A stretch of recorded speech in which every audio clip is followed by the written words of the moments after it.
শৰতৰ প্ৰভাতী ফুলে কব তোমাকেই মোৰ কথা প্ৰতি মেঘালী নিশা জোনে কব তোমাকেই মোৰ ব্যথা ধুমুহাৰ সতে মোৰ বহু যুগৰে নাচোন এন্ধাৰো সঁচা মোৰ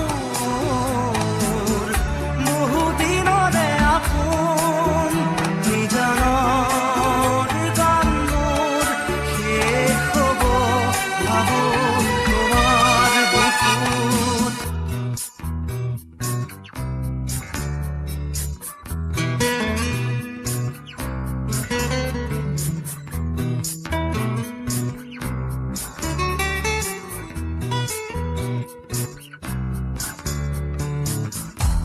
চকুতে তোমাৰ চালে পুৰা তৰি দি থকামে চুব খুজিলে মোৰ দুহাতে থকা তৰি সপোন আহে ধুমুহাৰ সতে মোৰ বহু যুগৰে নাচোন এন্ধাৰো সঁচা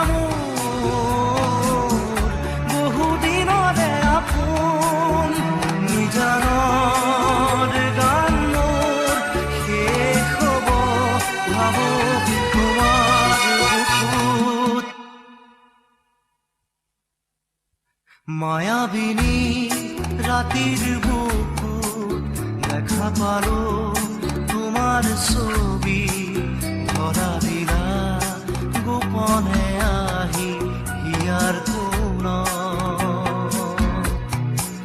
তুমি যে মোৰ শুকান মনত নিয়ৰৰে চেঁচা টোপাল নামি অহা ৰ'দৰে নৈ মোৰ দেহত প্ৰতিপুৱা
সাগৰৰ দৰে গভীৰ তুমি অনা মৰমকে লৈ আছোহি জীয়াই দেহে মনে আছা যদি বাৰে বাৰে গুচি যোৱা মোক কিয় কলোৱাই নানিবা সেমেকা ৰাতি নেলাগে মোক সোঁৱৰণি হে মায়া মায়া মাথো মায়া তুমি জানো সঁচা নে মৰমৰে মায়া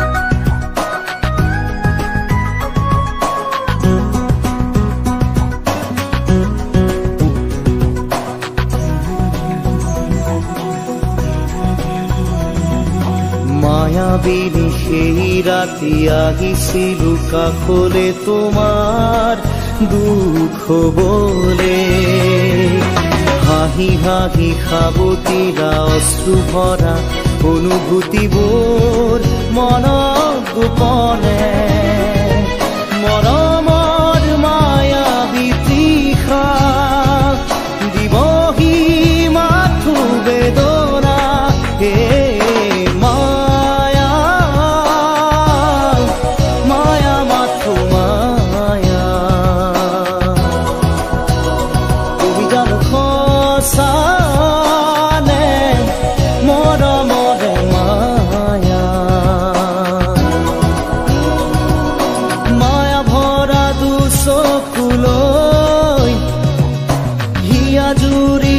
সাহিব দূৰণিৰে জোনাকী হৈ ৰলা কিয় হে মায়া মায়া মাথো মায়া তুমি জানো সঁচা নে মৰমৰে মায়া Let me hold your hand, let me feel your soul. Give me a chance to turn your life around. Let me hold your hand, let me feel your soul. Give me a chance to turn your life around.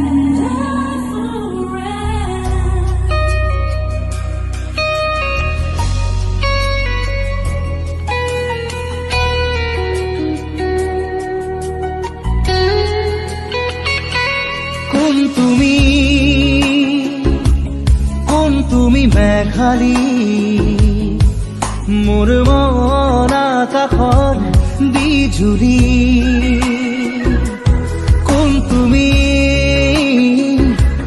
কোন তুমি মেঘালী মোৰ মন আকাশৰ বিজুলী মোৰ চোতালত কুকুৰা খেৱালি শৰতৰ আকাশখনি ফৰকালো কৰি শৰতৰ আকাশখনি ফৰকালো কৰি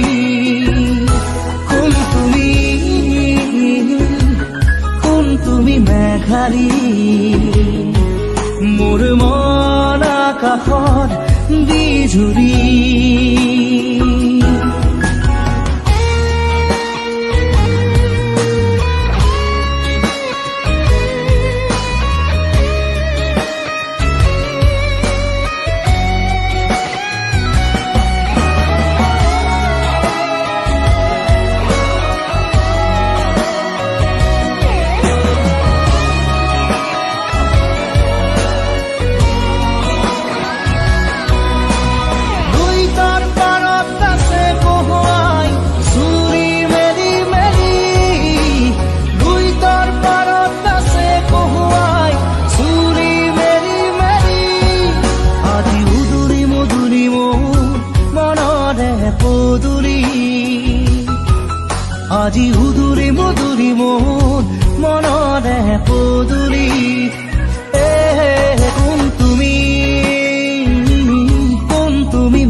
বৰষাত ৰঙি বৰ্ণালী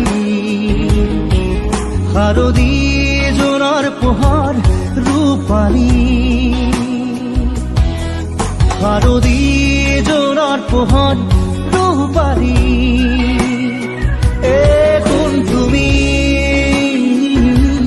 কোন তুমি মেঘালী মোৰ মৰা আকাশৰ বিজুলী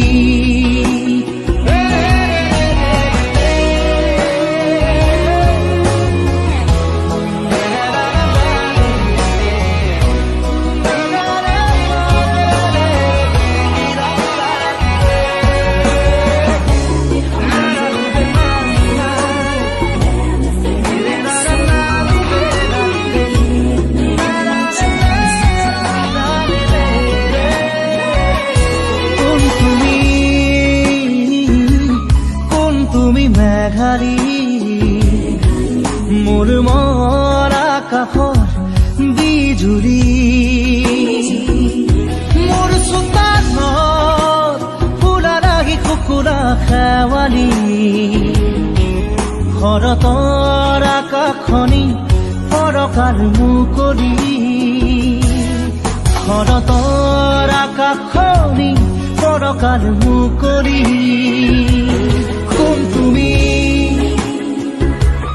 কোন তুমি মেঘালী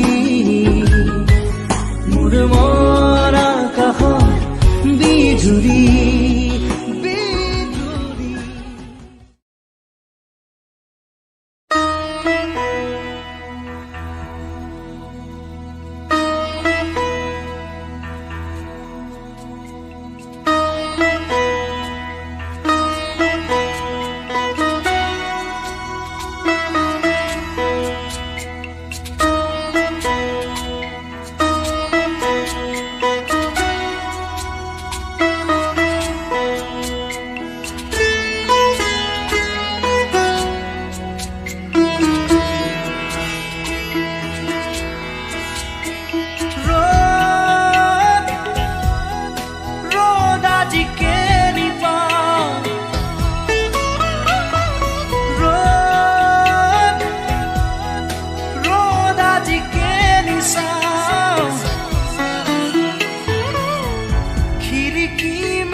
কাষলে আহিবা এদিনকলে কিদৰে শুওঁ কিদৰে খাওঁ চাই যাবা নিৰলে স্বপ্ন য'ত নাই জীৱনো নাই আছে মাথো নিৰাশাৰ ধোঁৱা দিন বাগৰে ৰাতি বাগৰে শেষ নহয়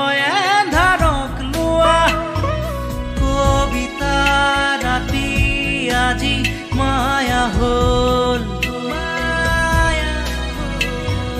মৰিছি কাষেদি পুৰা শেষ নহল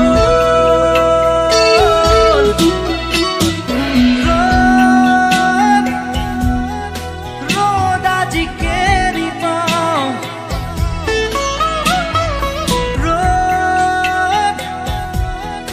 ৰ'দ আজি কেৰি চাওঁ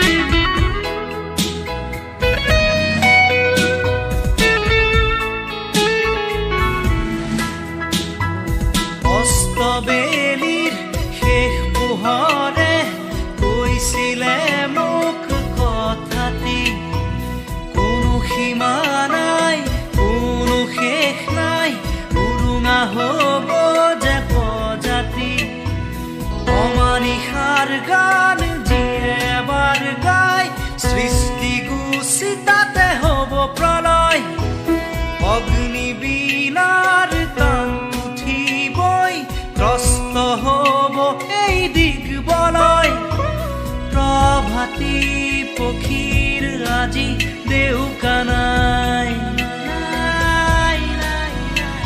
নিমগ্ন এন্ধাৰত আজি দিন হেৰাই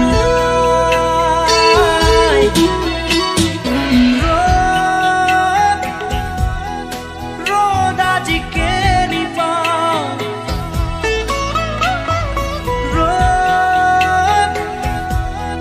ৰ'দ আজি কেনি চাওঁ খিৰিকী মেলি সন্মুখত এন্ধাৰহে পাওঁ কোঠালি এৰি বাহিৰত পথ হেৰাওঁ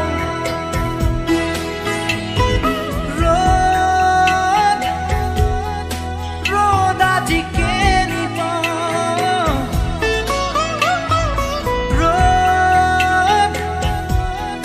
ৰ'দ আজি কেনি চাওঁ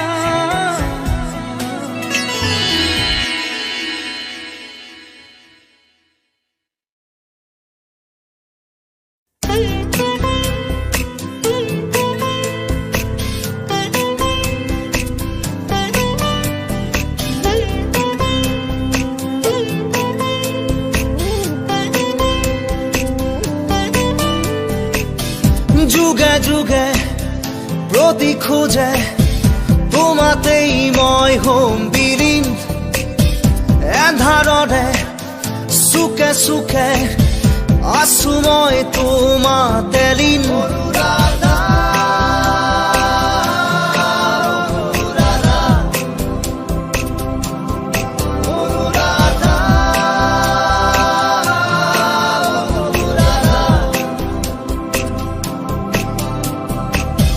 সময়ৰে খাজে খাজে বৈ আহে ৰাতি দিন হৃদয়ৰে সিমৰাতে অশ্ৰু নিগৰাবি অনুৰাধা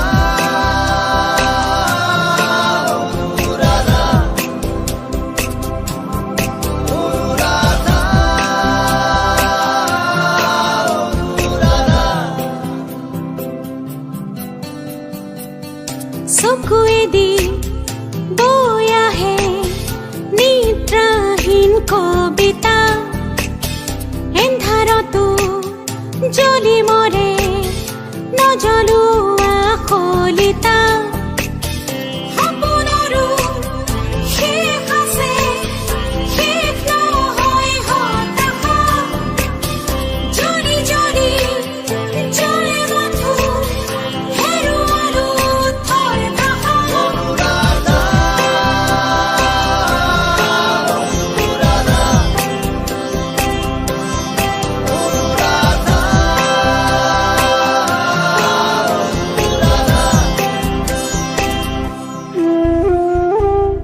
চকুৰে নৈ বৈ বৈ বৈ আহে নীৰৱতা সুখে দুখে জীৱনে দি যায় নিৰ্ব্যাকুলতা জীৱনৰো শেষ আছে শেষ নহয় জিজ্ঞাসা মৃত্যুৱে চুমজ আছে চুমতেই যেন প্ৰত্যাশা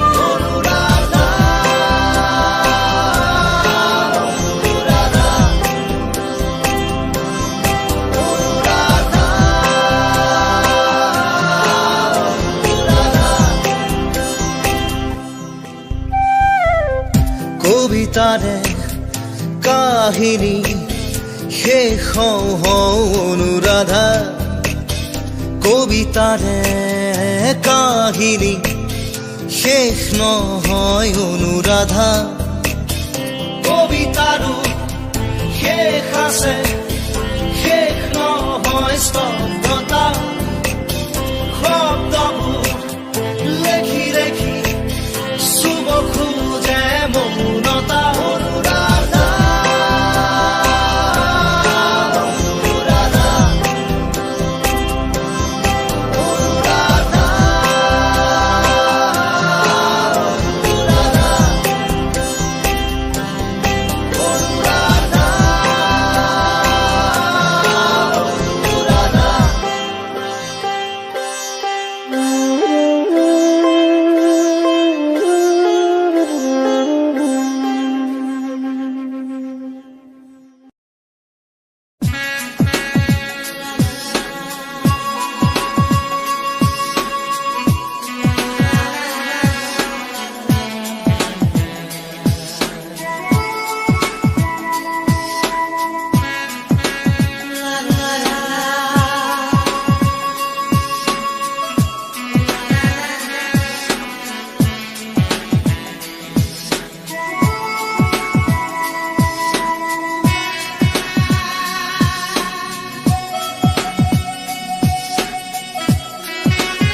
পাখি পাখি মন পাখি লগা মোর মন ইতিহাসের ধারণা বছরের শুরুতে একটা নতুন বই ইতিহাসের বই অনেকেই ভাবছো যে ইতিহাস খুব পড়তে হবে মুখস্থ করতে হবে মনে রাখতে হবে নাম সাল তারিখ অথচ যদি গল্পের মতন সহজেই পড়া যায় ইতিহাস বইটা যদি থাকে অনেক ছবি মজার কথা অজানা কথা তাহলে আনন্দ করে পড়া যায় ইতিহাস বই ইতিহাস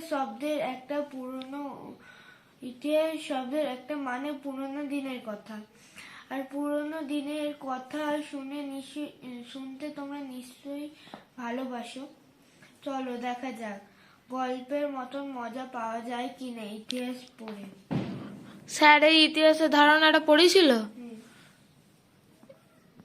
নে পড় ক্লাস 5-এ আমাদের পরিবেশে বইতে রুবির দাদুর কথা সবার মনে আছে নিশ্চয় দাদু একদিন রুবির বন্ধুদের বাড়িতে ডাকলেন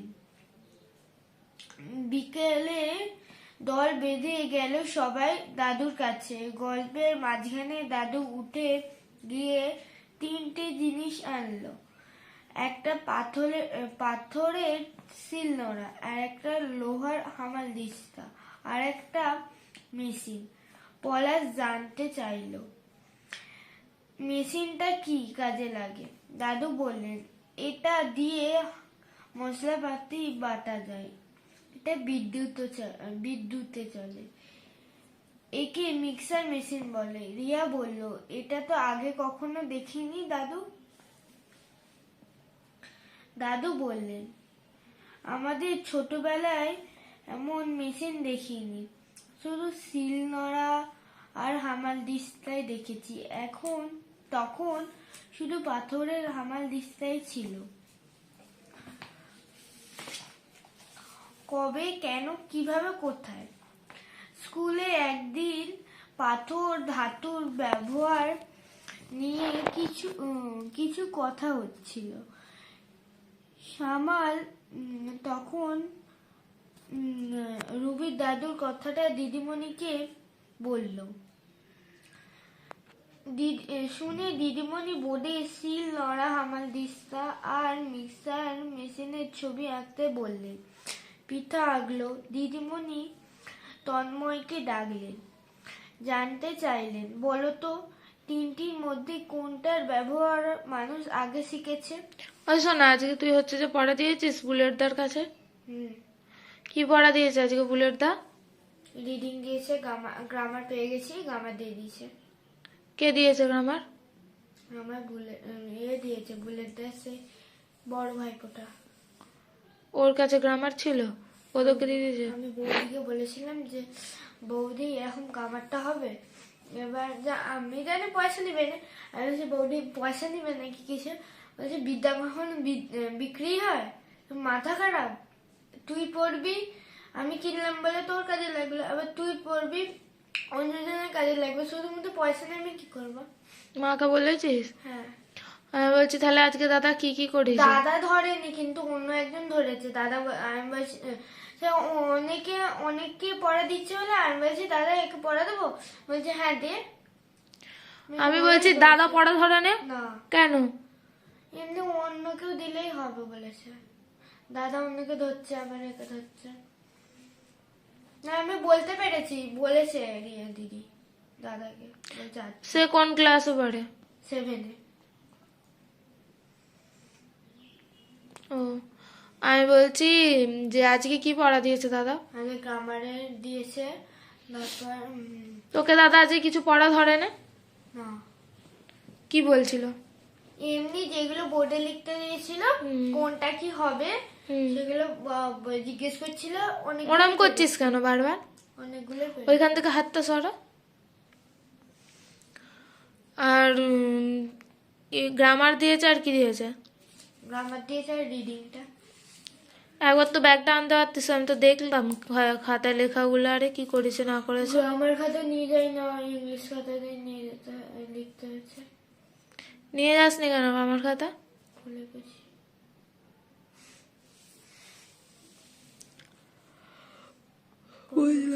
পড়বো। আর স্যারের কাছে কি করতে দিয়েছিল? বাসুদেব স্যারের কাছে স্যার তো শুধু পড়া ধরে, অঙ্ক করতে দেয়, অঙ্ক করিয়ে দেয়। পড়া ধরে পড়া দিয়ে দিয়েছে? হ্যাঁ, পেরেওছি। আজ কি কি ছিল বলতো? আজ ভূগোল, ইতিহাস, তারপর পরিবেশ, আর ছিল অঙ্ক, 4টে ছিল। বুঝলাম কালকে বাংলা আছে। বুঝলাম। কালকে স্যারের কাছে পড়া আছে? হ্যাঁ, কালকে বিকেল বেলা আছে। স্যার কত দেরি করে গেছে। এবার বুলেটদের কাছে পড়া আছে, মা বলবে বলছে, সবাই মিলে গিয়ে একবার বলবে বলছে, নাহলে কি করে হবে বল? অন্য দিনেও তো করতে পারে, ওই দিনকেই করেছে, বুধ শুক্র শনি। বুলেটদের কাছে কবে কবে? শুক্র। বুঝলাম। তুমি মলাট করে দিবি। স্ট্যাবলারটা কোথায় খুঁজে পাইনি? মা খুঁজে নেই, মা যে বললো তোকে খুঁজতে হবে না, আমি খুঁজে দেবো। দেখা যাক কি হয়। ওটা না হলে মলাটও করতে পারবো না, অনেক দিন হয়ে গেল, সবার মলাট হয়ে গেছে বই। সবার হয়ে গেছে, হ্যাঁ তাদের কিচকিচ করতে। হ্যাঁ কিনে আনবি? দেখা যাক, ততক্ষণ পড়। বলছে বইটা নিচে রেখে পড়। তন্ময় বলল, শিল নোড়ার ব্যবহার, কারণ পাথরের ব্যবহার মানুষ আগে শিখেছে। দিদিমণি বললেন, তারপরে কোনটা? সালাম বলল, ধাতুর হামালদিস্তা। পাথরের পরে মানুষ ধাতুর ব্যবহার শিখেছে। তবে দাদু বলেছেন আগে পাথরের হামালদিস্তা ব্যবহার হতো। দিদিমণি বললেন, উনি ঠিকই বলেছেন, অনেক পুরনো দিনে মানুষ পাথরের হামালদিস্তার ব্যবহার জানতো। আজও কিন্তু পাথরের হামালদিস্তাই ব্যবহার করা হয়। পিতা বলল, তাহলে মিক্সার মেশিন এসে সব শেষ, কারণ বিদ্যুতের ব্যবহার মানুষ অনেক পরে শিখেছে। দিদিমণি বললেন, এটা ইতিহাসের গল্পে গোড়ার কথা, কোনটা আগে কোনটা পরে, মানে সময়ের হিসাবে কবে কোনটা এসেছে সেটা প্রশ্ন করা। মানুষ ঘটনা বা জিনিস সেটা কবে এলো।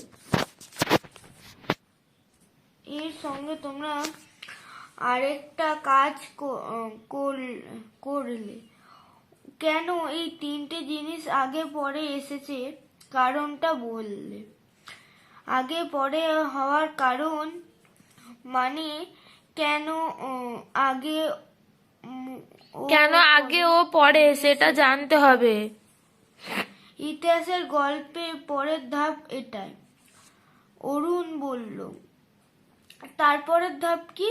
দিদিমণি বললেন, এবারে প্রশ্ন করতে হবে কিভাবে, মানে কিভাবে মানুষের পাথরের শিল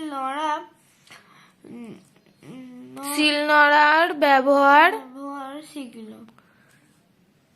আবার কিভাবে ধাতুর হামালদিস্তা বানাতে পারলো, সেই সঙ্গে জানতে হবে এই কাজ কোথায় হলো। কারণ এই জায়গায় কিছু মানুষ একটা সময়ে এরকম কাজ করত, আবার অন্য জায়গায় অন্য মানুষ ওই একই সময়ে অন্য রকম কাজ করত। তবে কবে, কেন, কিভাবে, কোথায় দিয়েই ইতিহাসের গল্প শুরু হয়।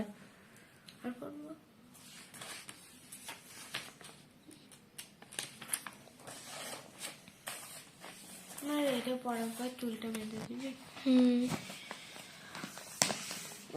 অনেক দিন নিচে থেকে শোনা হচ্ছে যে ব্যাগটা নিয়ে আসবে, আমি একবার দেখবো। কালকে সকালে না শোনা, আজকে নিয়ে আসবি, আজ একটুকুনি করে নে। আমি এই লেখাগুলো দেখিনি আর অঙ্কগুলো দেখে নেবো। তো অঙ্ক বাদবে এবিটা তো ওদেরকেও করাইনি আমি, তারপর তাই জন্য বলি মেয়েটা কেন দেয়নি, ও তো ঠিক গড়া থেকে